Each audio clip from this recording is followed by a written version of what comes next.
Salut à tous, salut à toi, j'espère que tu vas bien. Aujourd'hui, nous allons parler de la rhétorique d'Aristote, autrement appelée le triangle rhétorique. En rhétorique, l'on a trop souvent tendance à mettre en avant le côté logique de nos arguments, en délaissant les deux autres points. Cependant, tous les grands orateurs et experts du domaine vous le diront. Pour que la communication soit réussie, elle doit toucher simultanément nos trois modes de perception, le pathos, l'éthos et le logos. Premièrement, il y a l'éthos. L'éthos, c'est cet art de se positionner par rapport à son public. Cet art de mettre en avant sa profession, ses études, son statut, pour rendre ses arguments plus crédibles.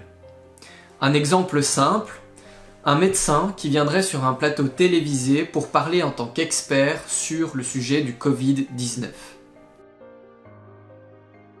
Ensuite, nous avons le pathos.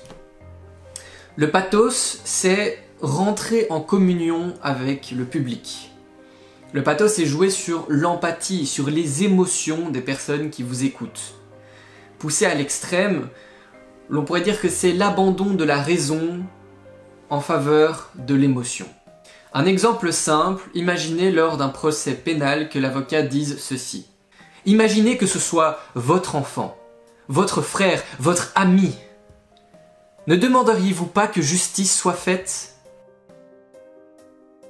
Et enfin, nous avons le logos. Le logos, lui, en appelle à la raison, en appelle à la logique du public. Le logos, c'est baser son argumentaire sur des faits, sur des liens de causalité logique. Il peut aussi se baser sur certaines vérités absolues partagées par tous ou du moins par la grande majorité de votre public.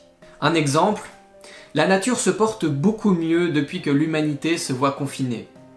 C'est bien la preuve que l'être humain est un problème pour notre Terre.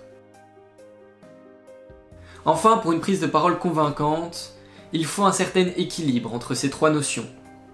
Sans un bon dosage, votre discours peut vite paraître froid et distant, peut vite paraître peu crédible, ou même trop niais. Je vous invite dès lors à vous entraîner pour maîtriser ce triangle rhétorique et avoir des prises de parole beaucoup plus efficaces. D'ici là, restez confinés et prenez soin de vos proches.